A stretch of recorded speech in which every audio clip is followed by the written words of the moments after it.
Good afternoon. Super. ഹഡിലിന് പലപ്പോഴും പോകലുണ്ട്. അപ്പോൾ അവിടെ വേറെ തന്നെ ഒരു ക്രൗഡാണ് ഉണ്ടാകലുള്ളത്. അപ്പോൾ ഇന്നത്തെ ഈ ഒരു ക്രൗഡ് വളരെ യങ് ക്രൗഡാണെന്ന് കാണുന്നു. Super excited to host this panel. Thank you very much for both of you. Let's get started. അപ്പോൾ വളരെ ഇൻട്രസ്റ്റിംഗ് ആയിട്ടുള്ള ഒരു ടോപ്പിക്കാണ്. ഞാനൊന്ന് നിന്നിട്ട് തുടങ്ങാം. സാറിന്റെ പാനൽ എല്ലാവരും ഇരുന്നിട്ടാണ് സംസാരിക്കണമെന്ന് അറിയാം. പക്ഷെ എനിക്ക് തോന്നുന്നു അല്ലേ റമേശ്, നമുക്കൊന്ന് നിന്ന് അല്ലല്ല ഞാൻ നിന്നിട്ട് അല്ല അജണ്ട ഒന്ന് സ്ട്രോങ്ലി സെറ്റ് ചെയ്തിട്ട് നമുക്ക് ഇവരിലേക്ക് പോകാം. ഇരുന്നിട്ട് തന്നെ ചെയ്യണമെന്ന് നിയമമൊന്നുമില്ലല്ലോ, റൈറ്റ്? അപ്പോൾ born in Kerala going beyond borders എന്നുള്ളതാണ് വിഷയം. അപ്പോൾ അതിൽ ഞാൻ കാണുന്ന സംഭവം ഒന്ന് മാർക്കറ്റ് സെലക്ട് ചെയ്യുക എന്നുള്ളതിന്റെ ഒരു മനോഹാരിത ഉണ്ട് അല്ലേ? നമ്മൾ ഏത് മാർക്കറ്റിന് ബിൽഡ് ചെയ്യുന്നു, പ്രൊഡക്റ്റ് മാർക്കറ്റ് ഫിറ്റ് വേണം എന്ന് പറയും ഏതൊരു സ്റ്റാർട്ടപ്പ് വിജയിക്കാൻ. അപ്പോൾ പ്രൊഡക്റ്റ് മാർക്കറ്റ് ഫിറ്റിലും പ്രൊഡക്റ്റ് ഉണ്ടാക്കാൻ എല്ലാവരും വളരെ ഇൻട്രസ്റ്റ് കാണിക്കലുണ്ട്. എന്നാൽ അതിലെ മാർക്കറ്റ് എന്നുള്ള സാധനം അത്രമേൽ ഇമ്പോർട്ടൻ്റ് ആണ്. ഏത് മാർക്കറ്റിനാണ് നമ്മൾ ബിൽഡ് ചെയ്യുന്നത്, ഏത് മാർക്കറ്റിനാണ് അറ്റാക്ക് ചെയ്യുന്നത്. So I think will today speak about what markets to attack. Kerala എന്ന മാർക്കറ്റ് സെലക്ട് ചെയ്യുകയാണെങ്കിൽ അവിടുന്ന് എങ്ങനെ പിന്നെ സ്കെയിൽ ചെയ്യാം, എപ്പോൾ സ്കെയിൽ ചെയ്യാം എന്നുള്ള ഡിസ്കഷനാണ് പ്ലാൻ ചെയ്യുന്നത്. പക്ഷെ അതിന് മുന്നേ എനിക്ക് നിങ്ങളോട് ചോദിക്കണം എന്നുണ്ട്, അതാണോ നിങ്ങൾ എക്സ്പെക്ട് ചെയ്യുന്നത്? Given where you are in your journey, നിങ്ങളുടെ സ്റ്റാർട്ടപ്പ് ബിൽഡിംഗ് ജേർണിയിൽ നിങ്ങൾ എവിടെയാണ് എന്നുള്ളതിന്റെ ബേസിസിൽ ഏത് മാർക്കറ്റാണ് സെലക്ട് ചെയ്യേണ്ടത്, ആ മാർക്കറ്റിനെ എങ്ങനെ അറ്റാക്ക് ചെയ്യാം, ഐഡന്റിഫൈ ചെയ്യാം, അവിടെ എങ്ങനെ വിജയിക്കാം, എന്നിട്ട് എന്ന് സ്കെയിൽ ചെയ്യണം എന്നുള്ളതിനെ പറ്റി ചിന്തിക്കാം. അപ്പോൾ എങ്ങനെ സ്കെയിൽ ചെയ്യാം, ഇതായാലും ഓക്കെ ആണോ ഡിസ്കഷൻ? Right, cool. അപ്പൊ അങ്ങനെയാണെങ്കിൽ അതിലേക്ക് കിടക്കാം. I hope the agenda is very clear അല്ലേ? അങ്ങനെ ചെയ്യാലോ. അപ്പൊ അങ്ങനെയാണെങ്കിൽ I know both of them are probably very well known to you. എന്നാലും I would want to start with a quick introduction, ഒരു 60 സെക്കൻഡ് ഒരു എലവേറ്റർ പിച്ച് പോലെ, who you are, what you are building, and one great metric about you that will make them go wow. Myself Rameez Ali, Introval എന്ന് പറയുന്ന ഒരു tech സ്റ്റാർട്ടപ്പിൻ്റെ co-founder and CEO ആണ്. Introval is basically catering into the K-12 segment. ഒരു 2.5 വയസ്സ് മുതൽ ഒരു 14-15 വയസ്സ് വരെയുള്ള കുട്ടികളെ both academic and non academic courses personalised അപ്രോച്ചിലൂടെ നമ്മൾ ടേക്ക് കെയർ ചെയ്യുന്നു. ഇതാണ് നമ്മൾ ഇൻട്രോവൽ ചെയ്യുന്നത്. One wow factor, we were incorporated in 2021. Now we are doing at 40 crore ARR. എനിക്കറിയായിരുന്നു റമീസ് എന്തായാലും റവന്യൂ മെട്രിക് തന്നെയാണ് പറയുള്ളൂ എന്നുള്ളത്. And again I would love seeing more startups and companies talking more about അല്ലെ ആനുവൽ റവന്യൂവിനെ പറ്റി, വാല്യുവേഷനെ പറ്റിയും വാനിറ്റി മെട്രിക്സിനെ പറ്റിയും സംസാരിക്കാതെ റിയൽ റവന്യൂവിനെ പറ്റി, even in fact after a stage പ്രോഫിറ്റബിലിറ്റിനെ പറ്റിയൊക്കെ സംസാരിക്കുന്നത്, അത് സെലിബ്രേറ്റ് ചെയ്യപ്പെടുന്ന കാലഘട്ടം എന്തായാലും വേണം. But I know I'm coming to you with word revenue which I shouldn't, because you are pre revenue and in that stage of a startup which I respect. But yeah, over to you. Hi, I'm Neetu. I'm the co-founder and CTO of a startup called Superbrain. We work in voice AI space. We are an observability layer for anybody out here who is building voice agents. So I started my journey with AI 14 years ago when I joined IIT Madras, where I specialized in automatic speech recognition. And from there till today, so I went through my PhD, my postdoc. I worked as a senior AI scientist in a couple of companies. I then decided one day that I wanted to know what entrepreneurship looks like. So went ahead and started exploring, found my co-founder who is sitting at the front, Rosita over here. We are an all-woman founder startup, AI startup. And we started this company around mid-February. So from there to here, we built our MVP, we raised our funds, we are closing our pre-seed fund. So I think it has been an amazing journey from, throughout all these years. Super, thank you very much. എന്നെ പറ്റിയും കൂടി പെട്ടെന്നൊന്ന് introduce ചെയ്യാനാണെങ്കിൽ I know I got or I'm mostly being introduced as a YouTuber അല്ലേ? യൂട്യൂബിൽ കാണുന്നുണ്ടാവും. But I'm also building a startup, business on the side. കഴിഞ്ഞ 5 വർഷത്തെ ആയിട്ട് ബിൽഡ് ചെയ്തുകൊണ്ടിരിക്കുകയാണ്. We want to help people get better with their personal finance. എൻ്റെ wealth മാനേജ്മെന്റിൽ we want to help people. I know I M recognise for trading and YouTube, but that's not the entirety of who I am. നിങ്ങൾ നിങ്ങളുടെ personal ഫൈനാൻസിൽ എന്ത് help ചെയ്യുന്നുണ്ടെങ്കിലും eventually I would want to reach there and be there to help you. അപ്പോൾ again revenue മെട്രിക്സിൽ പറയാനാണെങ്കിൽ we are also trying to up the game there. നമ്മളൊരു annual revenue 15 crores ചെയ്യുന്ന ഒരു അവസ്ഥയിലേക്ക് എത്തിയിരിക്കുകയാണ്. That's where we are right now. Cool.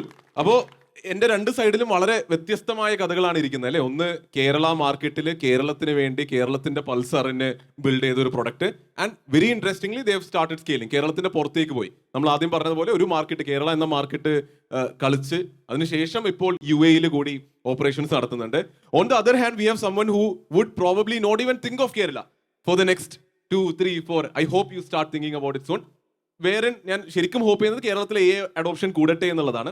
അപ്പോൾ ഒരു AI ഏജന്റിന്റെ പുറത്തുള്ള ഒരു സർവൈലൻസ് പ്രൊഡക്റ്റ് ബിൽഡ് ചെയ്യുന്നത് കൊണ്ട് കേരളം ഒരിക്കലും ഒരു നിയർ ഫ്യൂച്ചറിൽ പ്രൊഡക്റ്റ് അല്ലാത്തൊരു വ്യക്തി നമ്മുടെ കൂടെയുണ്ട്. അപ്പോൾ വളരെ രണ്ട് അല്ലെ ധ്രുവങ്ങളാണ് നമ്മുടെ ചുറ്റുമുള്ളത്. അപ്പോൾ വളരെ വ്യത്യസ്തമായ പോയിന്റ്സ് കിട്ടുമെന്ന് ഞാൻ പ്രതീക്ഷിക്കുന്നു. അപ്പോൾ എനിവേസ്, എത്ര പേര് ബിൽഡ് ചെയ്യാൻ തുടങ്ങിയിട്ടുണ്ട്? ലൈക്ക് ഒരു മേ ബി ഒരു പ്രീ റവന്യൂ MVP സ്റ്റേജിലുള്ള എത്ര പേരുണ്ട്? തുടങ്ങാൻ ആഗ്രഹിക്കുന്ന, ഇതുവരെ തുടങ്ങിയിട്ടില്ല എന്ന് തുടങ്ങാൻ ആഗ്രഹിക്കുന്ന എത്ര പേരുണ്ട്? അപ്പൊ ആദ്യത്തെ നമ്മുടെ കുറച്ച് നേരം മേ ബി ഒരു ഫസ്റ്റ് 10 minutes നമുക്ക് എവിടെ തുടങ്ങണം എന്ന ചർച്ച നടത്താം. റൈറ്റ്. അപ്പോ റമീസ്, ഒരു സ്റ്റാർട്ടപ്പ് തുടങ്ങണം എന്ന് ആഗ്രഹിക്കുമ്പോൾ ഏത് മാർക്കറ്റ് ചൂസ് ചെയ്യണം എന്നുള്ളത് ഐ എം ഷുവർ ഒരു വളരെ ഇമ്പോർട്ടന്റ് ആയിട്ടുള്ള ഒരു സാധനമാണ്. അപ്പൊ കേരളം എന്ന മാർക്കറ്റ് ചൂസ് ചെയ്ത് തുടങ്ങുന്നതിനെ പറ്റി എന്താണ് അഭിപ്രായം? ബേസിക്കലി എന്ത് സ്റ്റാർട്ടപ്പ് തുടങ്ങണമെന്ന് ചിന്തിച്ചിട്ട് തുടങ്ങിയ ഒരു വ്യക്തിയല്ല ഞാൻ. അപ്പം ശരിക്കും ആ ഒരു ലിറ്റ്മസ് ടെസ്റ്റ് എങ്ങനെ ചെയ്യണമെന്ന് എനിക്കറിയില്ല. But what I feel is, ഞാൻ ശരിക്കും ഒരു ആക്സിഡൻ്റൽ ടീച്ചറായി, പിന്നെ ഒരു ആക്സിഡൻ്റൽ എൻ്റർപ്രണറായി. അങ്ങനെയാണ് ഇൻ്റർവെല്ലിൻ്റെ തുടക്ക കാലഘട്ടം ഉണ്ടാകുന്നത്. അപ്പോൾ എൻ്റെ മുന്നിൽ ഒരു ലോട്ട് ഓഫ് ഓഡിയൻസ് ഉണ്ട്, അല്ലെങ്കിൽ ലെറ്റ്സ് കുറേ ഹ്യൂമൻസ് ഉണ്ട്. ആ ഹ്യൂമൻസിന് കുറേ പ്രോബ്ലംസ് ഉണ്ട്. ആ പ്രോബ്ലംസിന് സൊല്യൂഷൻ ബിൽഡ് ചെയ്തിട്ട് പിന്നീട് ഒരു സമയം കഴിഞ്ഞപ്പോൾ ആ സൊല്യൂഷൻ്റെ പേര് ഇൻ്റർവെല്ലായി മാറിയതാണ്. സോ സിമിലർലി നമ്മളുടെ ചുറ്റുമുള്ള ഹ്യൂമൻസ്, അല്ലെങ്കിൽ നമ്മൾ കൂടുതൽ അസോസിയേറ്റ് ചെയ്യുന്നത് മലയാളീസ് അല്ലെങ്കിൽ കേരളൈറ്റ്സ് ആയിട്ടാണെന്നുണ്ടെങ്കിൽ നമുക്ക് കൂടുതൽ അറിയുന്നത് കേരളൈറ്റ്സ് ഫേസ് ചെയ്യുന്ന പ്രോബ്ലംസ് ആയിരിക്കും, അല്ലെങ്കിൽ കേരളത്തിൽ ജീവിക്കുന്നവർ ഫേസ് ചെയ്യുന്ന പ്രോബ്ലംസ് ആയിരിക്കും. അപ്പോൾ ആ പ്രോബ്ലംസിന് സൊല്യൂഷൻസ് ബിൽഡ് ചെയ്യുമ്പം മോസ്റ്റ് പ്രോബബ്ലി അത് എയ്തർ ഇവിടെ മാത്രം ഉള്ള ഒരു പ്രോബ്ലം ആയിരിക്കാം, അല്ലെങ്കിൽ എൻ്റെ ഹ്യൂമാനിറ്റിക്കുള്ള പ്രോബ്ലം ആയിരിക്കാം. വാട്ട് എവർ, ആ പ്രൊഡക്റ്റ് ഫസ്റ്റ് കാറ്റർ ചെയ്യുന്നത് കേരളത്തിലായിരിക്കും. ബട്ട് ലേറ്റർ ഓൺ നമ്മളത് പിവോട്ട് ചെയ്യണമെങ്കിൽ പിവോട്ട് ചെയ്യാം, അല്ലെങ്കിൽ കേരളത്തിൽ മാത്രം നിൽക്കുക, നമ്മൾ നേരത്തെ ഡിസ്കസ് ചെയ്തതുപോലെ. ബട്ട് അൾട്ടിമേറ്റ്ലി നമ്മുടെ മുന്നിലൊരു പ്രോബ്ലവും അതിന് സൊല്യൂഷനും ഉണ്ടാവുക. അങ്ങനെ തന്നെയാണ് സ്റ്റാർട്ടിങ്. അങ്ങനെ തന്നെ നമുക്ക് സ്റ്റാർട്ട് ചെയ്യാൻ പറ്റത്തുള്ളൂ. അല്ലാതെ ഒരു ഫൗണ്ടർ ആവണം, ഒരു CEO ആവണം എന്ന് പറഞ്ഞിട്ട് ഒരു സ്റ്റാർട്ടപ്പ് തുടങ്ങാൻ മേ ബി പറ്റുമായിരിക്കും. എത്രത്തോളം അതിന് സ്കെയിലബിലിറ്റി ഉണ്ടാവും, ബിക്കോസ് എവറി ടൈം ആ ഇൻറ്റൻഷൻ എപ്പോഴും ഇമ്പോർട്ടൻ്റ് ആണ്. So that is what I think. Super. അതായത് വളരെ ഓർഗാനിക് ആയിട്ട് നമ്മൾ എത്തിപ്പെടുന്നതാണ്. നമ്മുടെ ചുറ്റുമുള്ള പ്രശ്നങ്ങൾ കാണുമ്പോൾ അതിന്റെ സൊല്യൂഷൻ ആലോചിക്കും, ഒരാൾക്ക് കൊടുത്തു നോക്കും, അപ്പോൾ അവർ കൊള്ളാന്ന് പറയും. അപ്പോൾ അതിൽ നിന്ന് പഠിച്ച് ഐറ്ററേറ്റ് ചെയ്താണ് ഒരു പ്രൊഡക്റ്റ് ബിൽഡ് ആകുന്നത്. ബേസിക്കലി ആർക്കെങ്കിലും അപ്പം സ്റ്റാർട്ടപ്പ് തുടങ്ങണം എന്ന് ആഗ്രഹം ഉണ്ടെങ്കിൽ I would suggest go be empathetic to people around you. നിങ്ങളുടെ ചുറ്റുമുള്ള മനുഷ്യന്മാരുടെ പ്രോബ്ലംസ് മനസ്സിലാക്കുക. ഒരു എൻ്റർപ്രണർ ആവണമെന്നുണ്ടെങ്കിൽ ആദ്യം ആ ഒരു എംപത്തറ്റിക് നേച്ചർ നമുക്ക് നമ്മുടെ ഉള്ളിൽ വേണം. എന്നിട്ട് ആ മനുഷ്യന്മാരെ മനസ്സിലാക്കിയിട്ട്, അല്ലെങ്കിൽ ജീവിതങ്ങളിലുള്ള പ്രശ്നങ്ങൾ മനസ്സിലാക്കിയിട്ട് ആ പ്രശ്നങ്ങൾക്ക് സൊല്യൂഷൻ ബിൽഡ് ചെയ്യുമ്പോഴാണ് ശരിക്കും നമ്മളൊരു എൻ്റർപ്രണർ ആവുന്നത്. അല്ലാതെ നമ്മൾ മേ ബി ഇപ്പം ഈസിയാണ് ബിസിനസ് തുടങ്ങാൻ, ടോപ്പ് 5 ഓപ്പർച്യൂണിറ്റീസ് ഇൻ കേരള എന്ന് GPT ചെയ്ത് കഴിഞ്ഞാൽ മേ ബി കിട്ടുമായിരിക്കും. ബട്ട് അതൊക്കെ വർക്ക് ആവാൻ ബുദ്ധിമുട്ടാണ്. ബിക്കോസ് ആ ഒരു ഹ്യൂമൻ ആവണം ശരിക്കും എല്ലാ പ്രോഡക്ട്സും. അതിനൊരു ഹ്യൂമൻ നേച്ചർ എപ്പോഴും വേണം. എത്ര ടെക്നോളജി ഉണ്ട് എന്ന് പറഞ്ഞു കഴിഞ്ഞാലും ആ പ്രോബ്ലം സൊല്യൂഷൻ എപ്പോഴും ഹ്യൂമൻസുമായിട്ട് അസോസിയേറ്റഡ് ആണ്. Tech comes later. റൈറ്റ്. അപ്പോൾ ഇതൊരു അപ്രോച്ച് ആണല്ലേ, എങ്ങനെ ബിൽഡ് ചെയ്യണം എന്നുള്ള ഒരു അപ്രോച്ചാണ്. വളരെ ഓർഗാനിക് ആയിട്ട് നമ്മുടെ ചുറ്റുമുള്ള പ്രശ്നങ്ങൾ കണ്ട് മനസ്സിലാക്കി അതിന് സൊല്യൂഷൻ. അതിന്റെ എക്സാക്ട് ഓപ്പോസിറ്റ് ചെയ്യുന്ന ഒരു വ്യക്തിയാണ് ഇവിടെ ഉള്ളത്. So what is your philosophy, like how are U operating? അപ്പോൾ ഈ ചുറ്റുമുള്ള പ്രശ്നങ്ങൾ കാണുന്നില്ല എങ്കിൽ, അറ്റ്ലീസ്റ്റ് നേരിട്ട് കാണുന്നില്ല എങ്കിൽ, how did you find your problem and how are you solving for it, and how do you think you have the right to win in space that is not near to you at least? So for me, the first thing to know is what you are good at. For me, that's very obvious. I have worked 14 years in the field of voice AI. So the no-brainer thing for me is to build voice agents, and that's what we started to do first. And when we started building it for our clients, that's when we started hearing the problems of what happens once you launch those voice agents out into the public. So normally നമുക്കൊരു client വരുന്നത് അവരുടെ basic use case എന്ന് പറഞ്ഞാൽ, എനിക്ക് ഇത്രയും sales people ഉണ്ട്, നിങ്ങൾ എനിക്ക് വോയിസ് ഏജൻസ് ഇട്ട് തരുവാണെങ്കിൽ എൻ്റെ ഇത്രയും സെയിൽസ് പീപ്പിളിൻ്റെ നമ്പർ കുറയ്ക്കാം. But then what ultimately happened is, even if they reduce their sales people in the amount, they had to hire a new team of data analysts, prompt engineers and the like, which they never had in their company before. So when we launched this, for a couple of clients, we realized that there is even a better opportunity where after launching the agent, there should be a continuous monitoring. where you help people identify where your agent has gone wrong, why it has gone wrong, and how to fix it. So that's the opportunity that we found, and which finally led us to build Superbrain, where we are not exactly building voice agents out there because we believe there are 101 companies and consultants who is doing that. Our edge is to sit on top of those voice agents and then tell, okay, where it is going wrong, how it is going wrong, where to fix it, how to reduce your cost of your agents, how to reduce its latency, and multiple other problems. And we found that that's a niche that we can build in. So for me, it's not a problem that I can't really say it's not a problem that I saw around. It's a problem that I saw as and when I started building things. So അത് പീപ്പിളിന്റെ problem ആണോ അങ്ങനെ ചോദിച്ചാൽ എനിക്കറിയത്തില്ല. ഞാൻ build ചെയ്ത് കൊടുത്തവരുടെ problem ആയിരുന്നു അത്. Right, അത് വേറൊരു അപ്രോച്ച് ആണല്ലോ. So when you work in N industry, അപ്പോൾ അവിടെ ഒരു എക്സ്പോഷർ കിട്ടും. ഐ തിങ്ക് നമ്മുടെ മാർക്കറ്റ് ഡിഫൈൻ ആക്കപ്പെടുന്നത് നമ്മുടെ എക്സ്പോഷർ എന്നാണ്. അപ്പോൾ നാട്ടിൽ നടക്കുകയാണ്, അല്ലെങ്കിൽ നാട്ടിലെ ആൾക്കാർ സംസാരിക്കുമ്പോൾ നമ്മുടെ എക്സ്പോഷർ അതാ.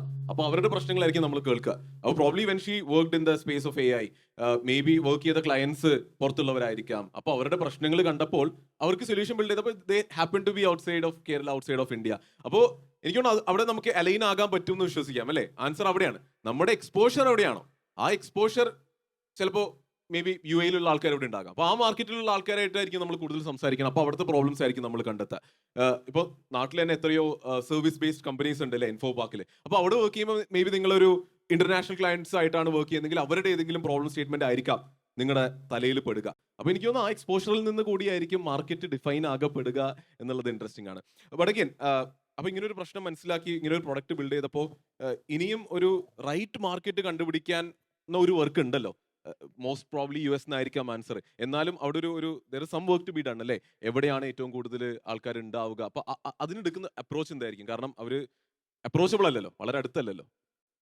നിങ്ങളുടെ പ്രോഡക്റ്റിന് ഏറ്റവും കൂടുതൽ യൂസബിലിറ്റി ഉള്ളത് ഏത് രാജ്യത്താണ്? For us it's again a no brainer. ഏറ്റവും കൂടുതൽ വോയിസ് ഏജൻസ് ഡിപ്ലോയ് ചെയ്യപ്പെടുന്നതും യൂസ് ചെയ്യുന്നതും is abroad, predominantly in countries like US, Europe, and a part of Middle East also. So for us, the preliminary market, obviously, since we sit on top of those agents, it's US and all of those external markets. Right, നമുക്ക് ഒരാൾ കൂടി add ആയിട്ട് delay ആയി എന്നാണ് മനസ്സിലാക്കുന്നത്. അപ്പോൾ നമ്മൾ start ചെയ്തിട്ടുള്ളൂ. അപ്പോൾ നമ്മൾ സംസാരിച്ചപ്പോൾ ആദ്യം തുടങ്ങിയത് എല്ലാവരുടെയും ഒരു ഇൻട്രഡക്ഷനിൽ നിന്ന് തുടങ്ങിയത്. So may be sir if you can. Sorry for being late. Anyway, good afternoon, everyone. I'm Joy Sebastian, representing Techgentia, company doing something in internet communication collaboration for the last 15 years. And in 2020, we were doing something for the foreign customers, like a technology R&D for the 10 years till 2020. We didn't made any product for till that time. But we were having our technology sold to the companies who are selling video conferencing to other parts of the world. 2020, we got an award from Government of India for the best indigenously developed video conferencing platform. And that was through a challenge, actually. Ministry of Electronics and IT conducted that challenge. And around 2,000 odd companies participated in that. And we became the official video conferencing platform for Government of India. It is named as Bharat VC right now, and it is maintained by NIC. Now our customers, including Indian Army, all the classified customers, including ISRO and its subsidiaries, and we made a custom solution for the high courts during the COVID. And Kerala High Court actually vended to develop that platform based on our video conferencing engine. Now, around 6 high courts, including Kerala, Karnataka, Telangana, Bombay, and Himachal Pradesh, now in Punjab and Haryana. All these high courts are using that platform for their virtual hearing and live streaming. So this is becoming... And now we are in the final stage of negotiating with one of the world giant company to have their backbone in video conferencing. So that is being, I would not name that right now because in the final negotiations. Happy to have you here. അല്ലെ, ഞാൻ മനസ്സിലാക്കുന്നത് താങ്കളുടെ journey വളരെ long ആയിരുന്നു അല്ലെ. 2009 തുടങ്ങിയെന്നാണ് ഞാൻ മനസ്സിലാക്കുന്നത്. അപ്പോൾ 2009 തുടങ്ങിയിട്ട് ജേണി പെട്ടെന്ന്, കാരണം നമ്മുടെ ഇന്നത്തെ വിഷയം ബിൽഡിംഗ് ഫോർ കേരള, അതിനുശേഷം സ്കെയിലിംഗ് ഔട്ട് ഓഫ് കേരളയുമാണല്ലോ. അപ്പോൾ ഈ ജേണി ഇപ്പോൾ എത്രയായി? 15 വർഷം 16 വർഷം ആകുന്നു. അപ്പോൾ ഇതുവരെ കേരളത്തിനെ ഫോക്കസ് ചെയ്തു, എന്നാണ് കേരളത്തിന്റെ പുറത്തേക്ക് ഫോക്കസ് ചെയ്യാൻ തീരുമാനിച്ചത്? അത് എന്തുകൊണ്ടാണ്? സത്യത്തിൽ കേരളത്തിൽ ഫോക്കസ് ചെയ്തിട്ടുണ്ടോ എന്ന് ചോദിച്ചാൽ ഇല്ല കേട്ടോ. We were building something for foreign customers actually. Like video conferencing as a service provide ചെയ്യുന്ന കമ്പനികൾക്ക് we were providing technology platform earlier. It started with my career actually. ഞാൻ 2000 one of the first startup maybe Kerala, from Kerala, ഒരു product startup ഉണ്ടായിരുന്നു കേരളത്തിൽ.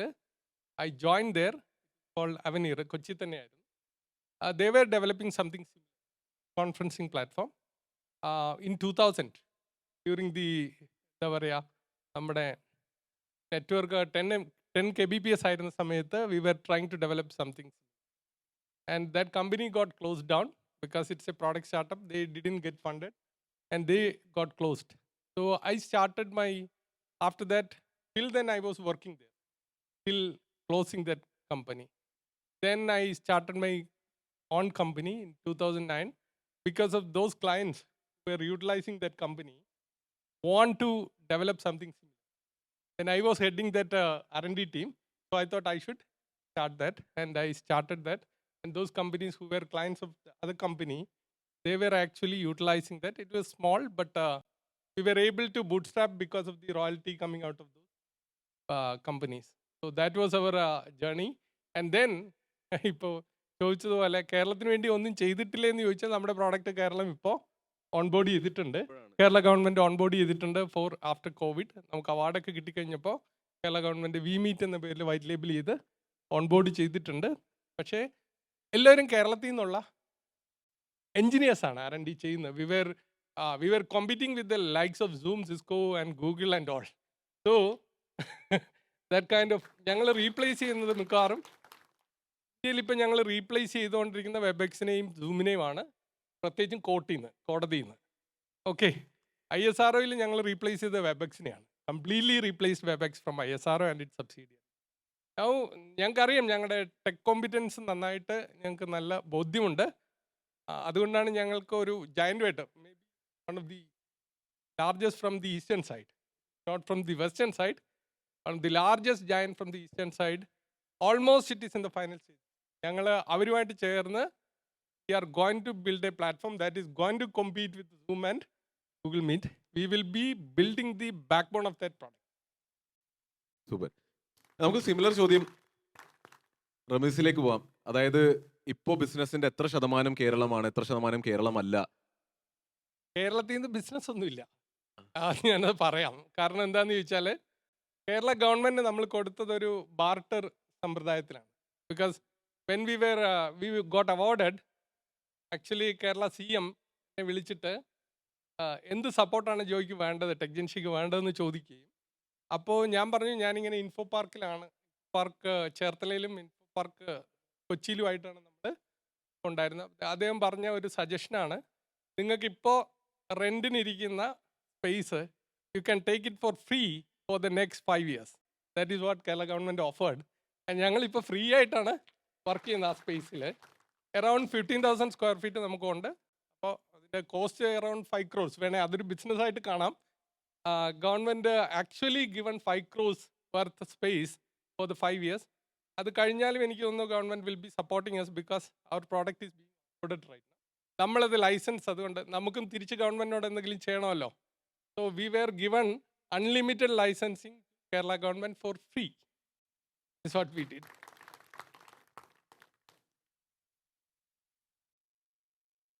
We started by focusing on fully Kerala market. നമ്മൾ ശരിക്കും കേരള മാർക്കറ്റിലേക്കും വേണ്ടിയിട്ടാണ് products build ചെയ്തത്. As I said, നമ്മുടെ ചുറ്റും കുറേ കുട്ടികളുണ്ടായിരുന്നു. അതായത് നമ്മുടെ നാട്ടിൽ മലപ്പുറം ജില്ലയിലെ അരീക്കോടിൻ്റെ പരിസരത്തുള്ള കുട്ടികളെ സെർവ് ചെയ്ത് സ്റ്റാർട്ട് ചെയ്തതാണ്.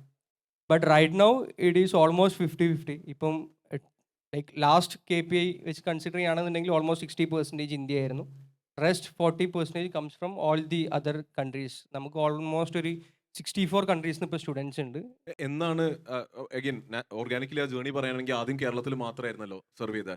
ഏത് പോയിന്റ് എത്തിയപ്പോഴാണ് കേരളത്തിന്റെ പുറത്തേക്ക് പോകണമെന്ന് ചിന്തിച്ചു തുടങ്ങി? അത് ശരിക്ക് ബോൺ ഇൻ കേരള എന്നുള്ളതിനെ ജസ്റ്റിഫൈ ചെയ്യുന്ന അല്ലെങ്കിൽ അതൊരു പ്രിവിലേജ് ആക്കുന്ന ഒരു എലിമെന്റും കൂടിയാണ്. കാരണം മലയാളി ആയതുകൊണ്ട് അല്ലെങ്കിൽ കേരളൈറ്റ് ആയതുകൊണ്ടാണ് ഇത്രയും ലോ കോസ്റ്റിൽ ഫാസ്റ്റ് എക്സ്പാൻഷൻ. കാരണം ഇവർ കംപ്ലീറ്റ്ലി ബൂട്ട് സ്റ്റാർട്ട്. നമുക്ക് ഇന്ത്യയുടെ പുറത്ത് മാർക്കറ്റ് ചെയ്യാനോ അല്ലെങ്കിൽ ഒരു B2C ബ്രാൻഡ് ക്രിയേറ്റ് ചെയ്യാനോ എന്നുള്ള ഒരു ക്യാപിറ്റലൊന്നും നമ്മളെ കയ്യിലില്ലായിരുന്നു. ബട്ട് സ്റ്റിൽ നമുക്കത് ചെയ്യാൻ സാധിച്ചത് നമ്മളൊരു മലയാളി ആയതുകൊണ്ടാണ്. ബിക്കോസ് ഈ 64 രാജ്യത്തിലും ഞങ്ങൾക്ക് ഫസ്റ്റ് കസ്റ്റമർ കിട്ടിയത് റെഫറൽസ് ത്രൂ ആണ്. എല്ലാം referrals word of mouth through ആണ്.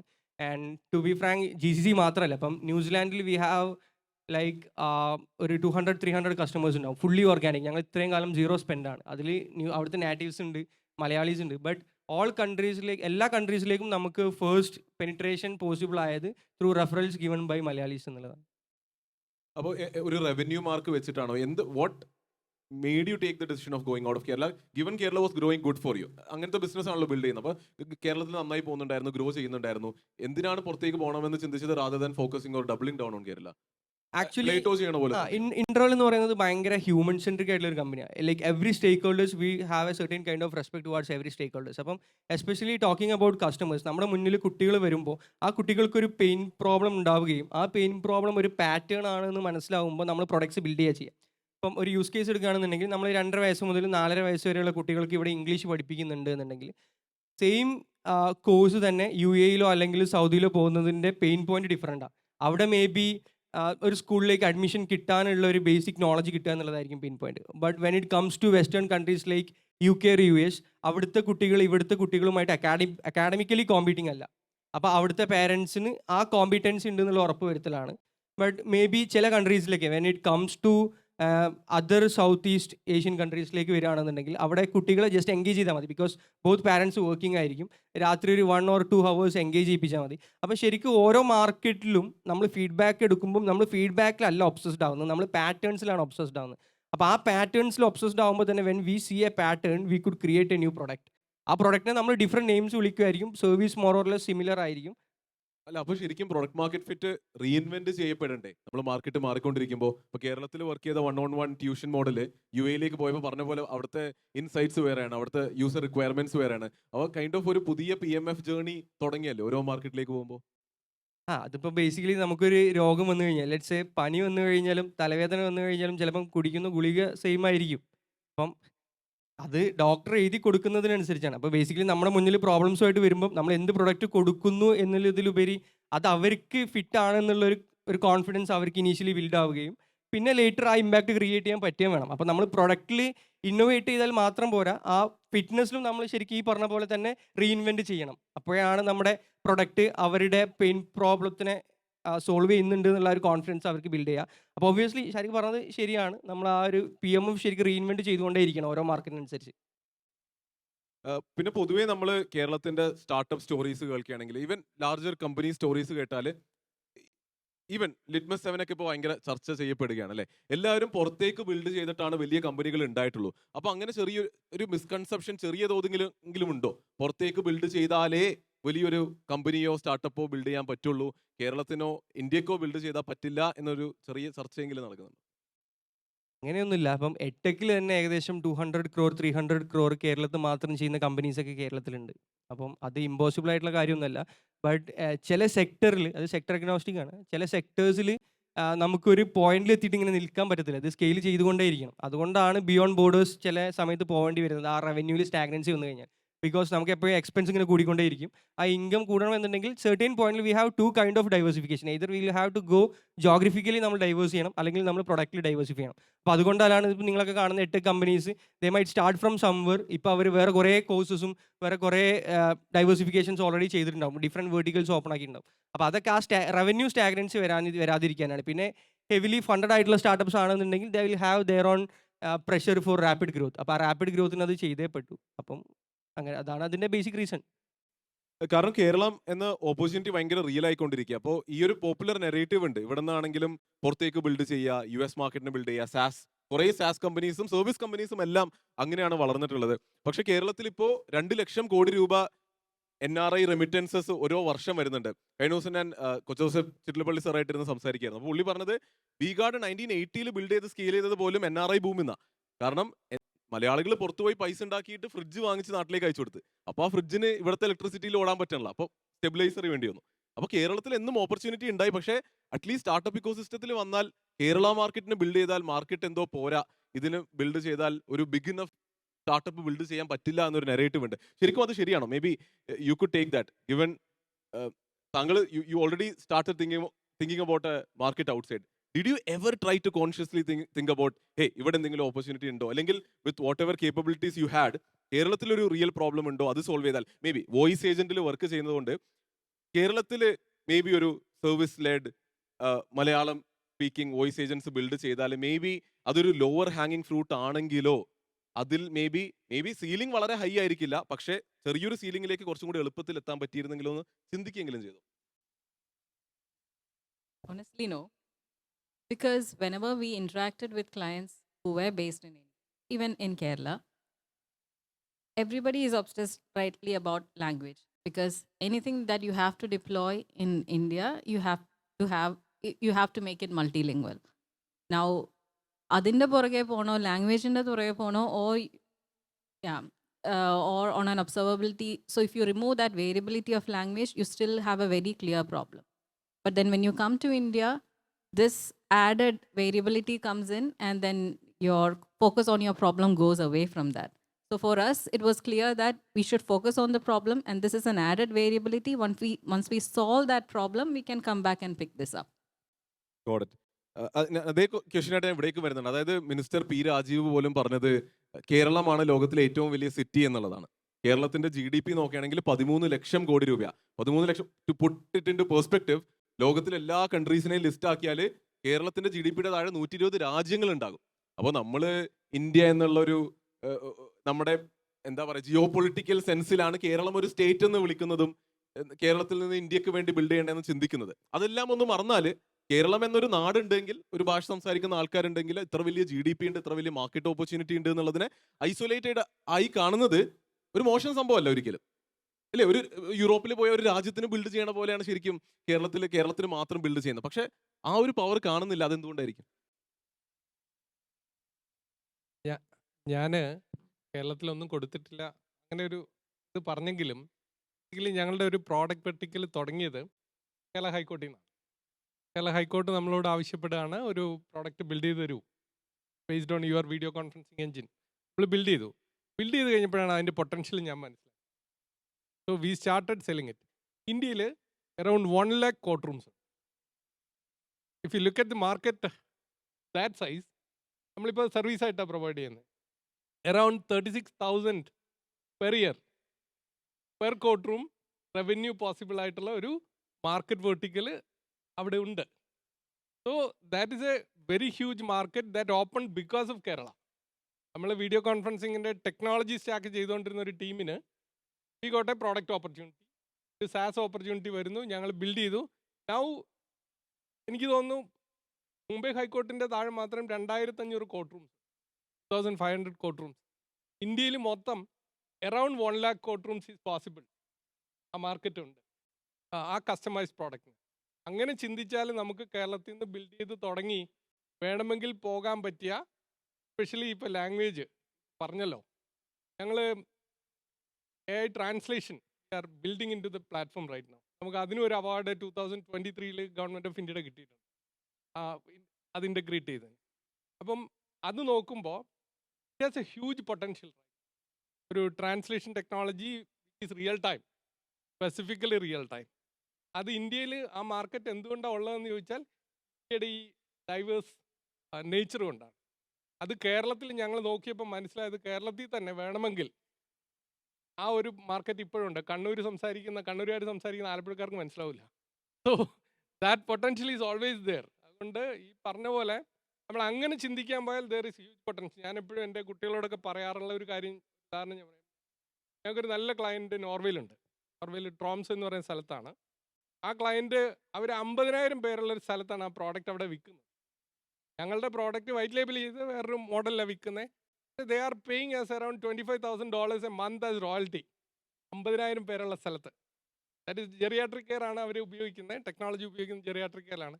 കേരളം ആസ് സച്ച് ചിന്തിക്കുകയാണെങ്കിൽ കേരളത്തിൻ്റെ പുതിയ രീതികൾ വെച്ചിട്ട് there is a huge potential geriatric care, palliative care മേഖലയിൽ. അതിലാരും ഇതുവരെ ഒരു ഇനിഷ്യേറ്റീവ് ഞാൻ കണ്ടില്ല. സ്റ്റാർട്ടപ്പ് ഇക്കോ സിസ്റ്റത്തിൽ നിന്ന് പോലും ആരും എന്തെങ്കിലും ചെയ്യുന്നതായിട്ട് ഞാൻ കണ്ടില്ല. But there is a huge opportunity because നമ്മുടെ aging population is going very high. എട്ടൊക്കെ ഒത്തിരി പേര് ലെവൽ പോലെ ഒത്തിരി കമ്പനികളെ നമുക്ക് കാണാം. അതുപോലെ തന്നെ ഓപ്പർച്യൂണിറ്റി ഉള്ള ഒരു സ്ഥലമാണ് ജെറിയാട്രിക് കെയറിലും പാലിയേറ്റീവ് കെയറിലും. പ്രത്യേകിച്ച് എന്തുകൊണ്ടാണെന്ന് ചോദിച്ചാൽ ടെക്നോളജി ചെയ്താൽ there is a huge potential. Because യൂറോപ്പൊക്കെ അതിലേക്ക് മൂവ് ചെയ്തുകൊണ്ടിരിക്കുന്നുണ്ട്. ടെക്നോളജി ഇട്ട് ജെറിയാട്രിക് കെയറും പാലിയേറ്റീവ് കെയറും അത് ചെയ്യാനായിട്ട് എസ്പെഷ്യലി ഒരു വലിയ പൊട്ടൻഷ്യൽ കേരളത്തിലുണ്ട്. കേരളത്തിലെ അത് ബിൽഡ് ചെയ്താൽ ഇന്ത്യ പതിയെ ഫോളോ ചെയ്ത് വരുന്ന ഒരു സ്ഥലമാണ്. ജെറിയാട്രിക് കെയർ മേഖലയിലേക്ക് ഇന്ത്യ പതിയെ ഫോളോ ഓൺ ചെയ്യുന്നേ ഉള്ളൂ. കേരളം ഓൾറെഡി ഫോളോ ഓൺ ചെയ്ത് കഴിഞ്ഞു ആ സ്ഥലത്തേക്ക്. അതുകൊണ്ട് there is a huge potential that build something like that. കേരളത്തിൽ ബിൽഡ് ചെയ്ത്, കേരളത്തിൽ ഓപ്പറേറ്റ് ചെയ്ത്, കേരളത്തിൽ ഉറപ്പിച്ചതിന് ശേഷം can move forward. Super. Ramesh, same question എടുക്കുന്നു. ക്വസ്റ്റ്യൻ എന്തിനെന്ന് ഒന്നും കൂടെ പറയും. അല്ല, അതായത് കേരളത്തിൽ നിന്ന് കേരളത്തിന് മാത്രം ബിൽഡ് ചെയ്യുന്നത് ഒരു വലിയ ഓപ്പർച്യൂണിറ്റി അല്ലേ? അത് എന്തുകൊണ്ട് why is it being look down upon, or else look down വിട്ടോ, അതിൽ എന്തുകൊണ്ട് വലിയൊരു ഫോക്കസും വലിയ ചർച്ചകളും നടക്കുന്നില്ല?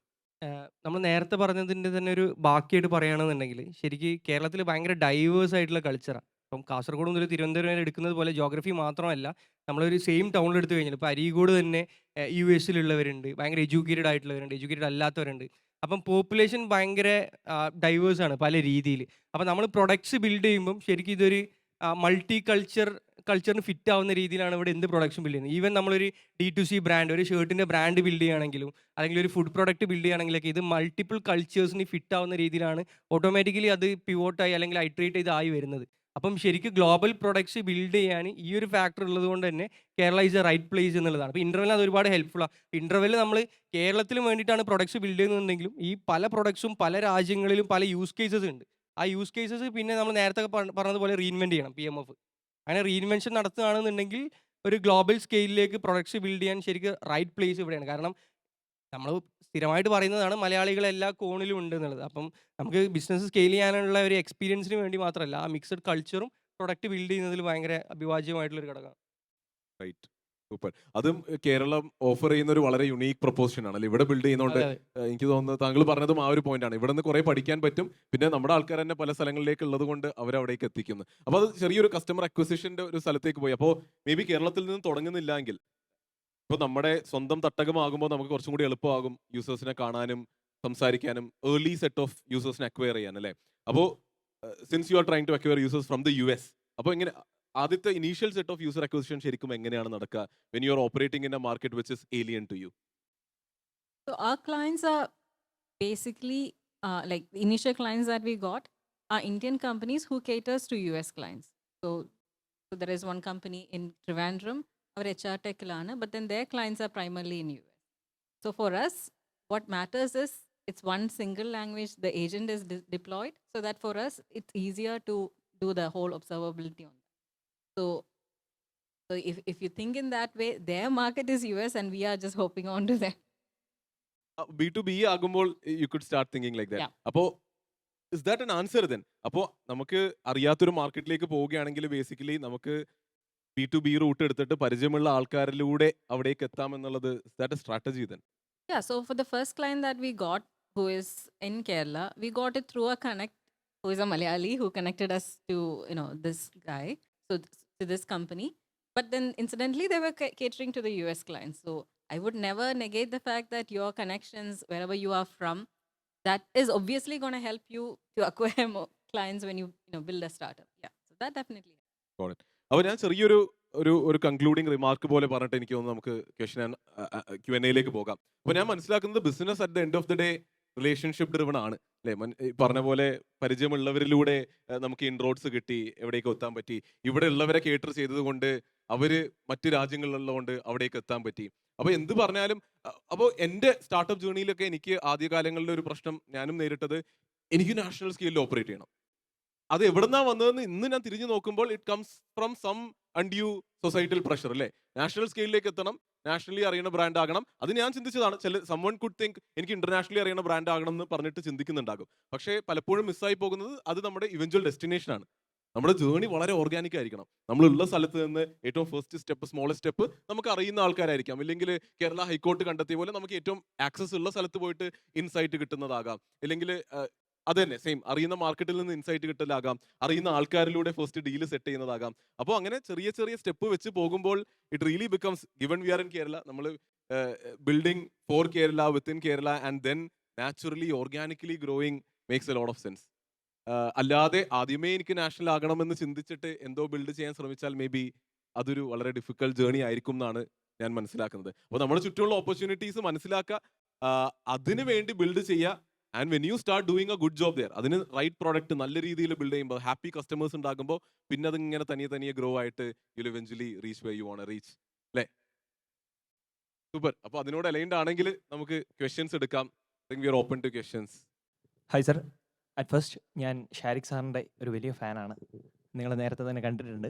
ഇപ്പോൾ ഇവിടെ വന്നപ്പോൾ പരിചയപ്പെട്ട ഒരാൾ ജോയ് സാറാണ്. ബാക്കിയുള്ളവരുടെ സ്റ്റോറീസൊക്കെ ജസ്റ്റ് അവിടെ ഇവിടെയായിട്ട് കേട്ടിട്ടുണ്ട്. ഓക്കെ, കറൻ്റ്ലി ഞാൻ +2 കഴിഞ്ഞ് നിൽക്കുന്നതേ ഉള്ളൂ. ഇപ്പോൾ ഓൾമോസ്റ്റ് ഒരു 3ഓളം സ്റ്റാർട്ടപ്പുകളുണ്ട് മുൻപിൽ. പക്ഷേ എൻ്റെ ക്വസ്റ്റ്യൻ, എനിക്കുള്ളൊരു പ്രശ്നം, എൻ്റെ മുന്നിലുള്ള പ്രശ്നം എന്ന് പറയുന്നത്, ഞാൻ ഇടുക്കി ജില്ലയിൽ നിന്നാണ് വരുന്നത്. ഇടുക്കി ജില്ലയുടെ തീരെ ഹൈ റേഞ്ച് ആയിട്ടുള്ളൊരു ഭാഗത്തു നിന്ന് വരുന്നു. ഇവിടെ ആർട്ടിഫിഷ്യൽ ഇൻ്റലിജൻസോ മറ്റു വിഷയങ്ങളോ മുന്നിൽ വരുന്നതിന് മുൻപ് ഏകദേശം ഞാൻ 8ൽ 9ൽ പഠിക്കുന്ന സമയത്ത് ചെറിയ ആശയങ്ങളിൽ നിന്ന് തുടങ്ങി നമ്മുടെ YIP പോലുള്ള പ്രോഗ്രാംസിലൂടെ സ്കെയിൽ ചെയ്യാൻ ശ്രമിച്ചിരുന്നു. അപ്പോൾ എനിക്കിതിനകത്ത് ആദ്യം തന്നെ സംസാരിച്ച് വന്നപ്പോൾ തന്നെ പ്ലേസ് ചെയ്യപ്പെടുന്ന മാർക്കറ്റ്, ഷാരിഖ് സാറ് പറഞ്ഞ